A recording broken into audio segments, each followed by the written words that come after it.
Good morning.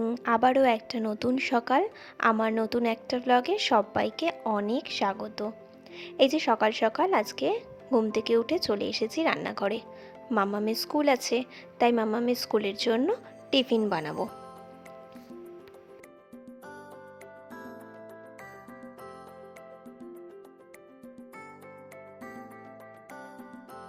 Dosa. Dosa হলো দক্ষিণ ভারতীয় একটা সুস্বাদু এবং জনপ্রিয় খাবার, যেটা ব্রেকফাস্টে যাকে অনায়াসেই রাখা যায়। ধোসা এমনই একটা সুস্বাদু আর জনপ্রিয় খাবার যেটা সারা বিশ্বে পরিচিত। আর আজ সেটা হবে আমার রান্নাঘরে।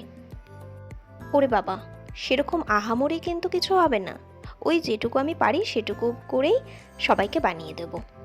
প্রথমে সাম্বার ডালটার জন্য যেটা প্রয়োজন সেটা হলো অরহর ডাল। আর অরহর ডালটাকে আমি প্রেসারে প্রথমে সিটি দিয়ে নিয়েছি, তার মধ্যে কয়েকটা টমেটো টুকরো দিয়ে দিয়েছিলাম। আর আমার ছাদ বাগানেই তো কারি পাতার গাছ আছে, ওখান থেকে কয়েকটা পাতা তুলে এনে তারপর তেলের মধ্যে কালো সর্ষে, শুকনো লঙ্কা আর ওই কয়েকটা কারি পাতা দিয়ে সাম্বার ডালটা ফোড়ন দিয়ে নিয়েছি। আমার ডাল তো রেডি, কিন্তু ধোসা কোথায়? আর আজকে আমি যে বানাবো সেটা হলো ইনস্ট্যান্ট ধোসা। বলা বাহুল্য, এটা আমি এক বান্ধবীর কাছ থেকে শিখেছি। ওই চাল ডালের মিশ্রণ থেকে একটু বেরিয়ে এসে সুজি দিয়ে বানাবো ধোসার ব্যাটারটা। এই যে এখানে কয়েক চামচ সুজি নিয়ে নিয়েছি, আর 2 চামচ মতো টক দই দিয়ে তারপর জল দিয়ে 30 মিনিট মতো এটাকে রেস্টে রেখে দেব। ঠিক আধ ঘন্টা পরে মিক্সিতে এটার একটা পেস্ট তৈরি করে নিয়েছি। দেখো, এর মধ্যে সামান্য 1 চিমটে লবণ অ্যাড করেছি, আর তার মধ্যে চালের গুঁড়ো বানিয়ে রেখেছিলাম। ওই চালের গুঁড়োটা দিয়ে আরেকটু ভালো করে ফেটিয়ে নিতে হবে। ব্যাটার তো আমার রেডি, এবার তাওয়াটাকে গরম করে নেব। জাস্ট একটুখানি মতো অয়েল ব্রাশ করে নিয়েছিলাম, তারপরে ব্যাটারটাকে একটু ভালো করে ছড়িয়ে দিয়ে যেরকম করে ধোসা বানায় সেইভাবেই বানিয়েছি। প্রথমবার বানাচ্ছি তো একটুখানি ভুলভ্রান্তি হয়েছে, আর যেরকম ধোসার সাইজটা হয় ঠিক সেরকম না হলেও মোটামুটি ছোট ছোট করে বানিয়েছি। কিন্তু জানো তো, ধোসার যে ক্রিস্পি ব্যাপারটা, সেই ব্যাপারটা কিন্তু এসেছে, আর খেতে কিন্তু দারুণ হয়েছিল। এই যে মামামের টিফিন রেডি, মামাম স্কুল থেকে এসে আমাকে কমপ্লিমেন্ট দেবে যে ধোসাটা কেমন হয়েছিল। ও হ্যাঁ, তোমাদের বলতে ভুলে গেছি, যে সাম্বার ডালটা আমি বানিয়েছিলাম ওটাতে কিন্তু পেঁয়াজ রসুন অ্যাড করা যায়, কিন্তু যেহেতু আজকে শ্রাবণের সোমবার, সেই জন্য আমরা যেহেতু শ্রাবণের সোমবারগুলোতে নিরামিষ খাচ্ছি, তাই আজকে পেঁয়াজ রসুনটা স্কিপ করে গেছি। অন্যদিন যখন বানাবো তখন ভেবেছি পেঁয়াজ রসুনটা অ্যাড করেই বানাবো। এই দেখো, কথা বলতে বলতে আমার স্নান করাও কমপ্লিট। এখন যাব পুজো দিতে। পুজো শেষ করে চলে এসেছি রান্নাঘরে। ওই যে বললাম আজ তো নিরামিষ, তাই আজকে এখানে লাউ ঘন্ট বানাবো। ওদিকে লাউ ঘন্টটা বসিয়ে দিয়েছি। আর আজকে না অনেক দিন পর ঢেঁকি শাক খাবো। জানো তো, এই শাকটাও কিন্তু আমি প্রথমবার এখানে এসে খেয়েছি। আমি কলকাতায় এই শাক কোনোদিন খাইনি, কিন্তু এই শাকটা যেন নারকেল দিয়ে খেতে কিন্তু দারুণ লাগে। ঘরে যেহেতু নারকেল ছিল না, তাই শুধুই এটা রান্না করতে হবে, কিন্তু শুধু খেতেও কিন্তু এই শাকটা ভীষণ ভালো লাগে। এই শাকটার টেস্টটাই একদম অন্যরকম। আর বানাবো সয়াবিন।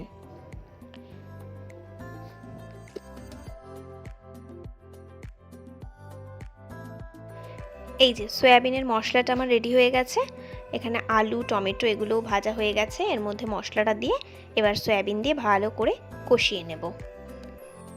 জানো তো, ওদের বাবা না সয়াবিন খেতে ভীষণ ভালোবাসে। তুমি ওকে নিরামিষ করেই সয়াবিন দাও, ও সেটাই খেয়ে নেবে। কিন্তু আমার আবার একটু পেঁয়াজ রসুন হলে তাহলে খেতে বেশি ভালো লাগে। এই যে দেখো, এখানে মুগ ডাল বানিয়েছিলাম, আর ছিল ঢেঁকি শাক ভাজা, সাথে তো বলেছিলাম লাউ ঘন্ট করেছি। ব্যাস, আজ এটুকুই। এবার দেখো, এখানে চলে এসেছি বড় রানীর কিছু খেলনা, পুরনো যেগুলো খেলনা আছে সেই খেলনাগুলো বের করেছি। আসলে একটা দরকার আছে, যার কারণে পুরনো কী কী খেলনা আছে এগুলো দেখার জন্য বের করেছি। কিছু অ্যানিমেলস, তারপরে এখানে দেখো বার্ডস, তারপর কিছু গাড়ি, ট্রেন গাড়ি, এগুলো আমি গুছিয়ে রেখে দিয়েছিলাম। তো সেগুলোই ঠিকঠাক মতো আছে কি না ওগুলো দেখার জন্য, আর কি কি রয়েছে সেগুলো দেখার জন্যই আজকে এগুলো বের করেছি। মোটামুটি দেখছি অনেক কিছুই আছে জানো তো, অনেকগুলো পশু আছে, ক্যামেল আছে, টাইগার আছে, লায়ন আছে, তারপর এই যে দেখালাম ট্রেন গাড়ি, তারপর ছোট ছোট কিছু গাড়ি আছে। আচ্ছা, তোমরা কি কেউ আন্দাজ করতে পারছো এই জিনিসগুলো আমি কেন বের করেছি? আর যদি কেউ আন্দাজ করে থাকো তাহলে আমাকে কিন্তু অবশ্যই কমেন্টে জানাবে।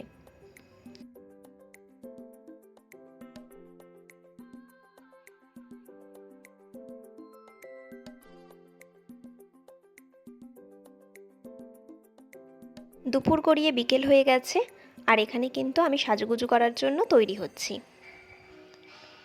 আর দেখো আমার সাজুগুজু কিন্তু কমপ্লিট। কোথায় যাব শুনতে চাও? আমাদের সঙ্গে থাকো, তাহলে জানতে পারবে আমি কোথায় যাচ্ছি। যেখানে যাব তার উদ্দেশ্যে কিন্তু আমরা সবাই মিলে রওনা দিয়ে দিয়েছি।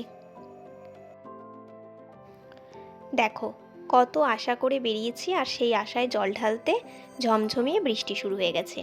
কিন্তু আমরা তো যাবই, তার জন্য ছাতা মাথায় করেই আমরা সেই উদ্দেশ্যে যাচ্ছি।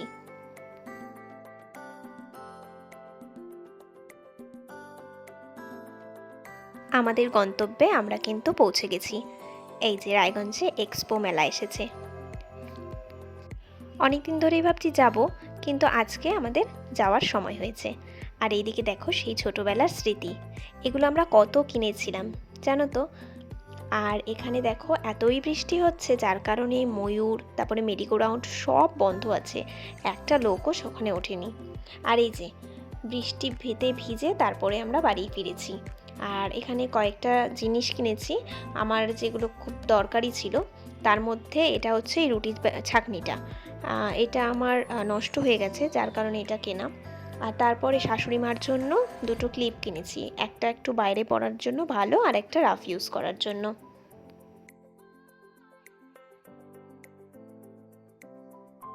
এই যে সেই আমাদের ছোটবেলার স্মৃতি, এটাকেও কিন্তু সঙ্গে করে নিয়ে এসেছি। যেরকম আমরা এটা চালিয়ে ছোটবেলায় আনন্দ করতাম, মাম্মামরাও যাতে এটা নিয়ে মজা করতে পারে তার জন্য এটাকে সঙ্গে করে নিয়ে এসেছি। ও হ্যাঁ, ছোট রানী কিন্তু খুব বায়না করছিল ও হাতে একটা ঘড়ি পরবে। কি সুন্দর দেখো, ওর জন্য একটা লাইটিং ঘড়ি কিনে এনেছি।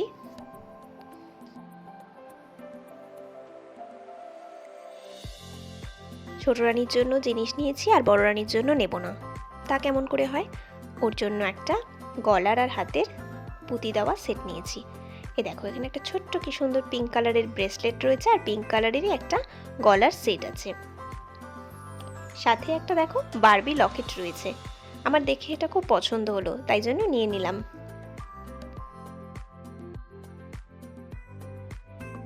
দুজনের জন্য দুটো হেয়ার ব্যান্ড নিয়েছি। এই হেয়ার ব্যান্ডগুলো প্রচুর আছে, কিন্তু তাও বড় রানী বললো যে না, আমার একটা পিঙ্ক কালার আর বুনুর জন্য একটা রেড কালার নেব। আমার ঠিক আছে, ও যখন বলছে তাই ওর কথা রাখতে এই দুটো নেওয়া। ও হ্যাঁ, আরেকটা ইয়েলো কালার, ইয়েলো কালারটা তো আমার ভীষণ পছন্দের কালার।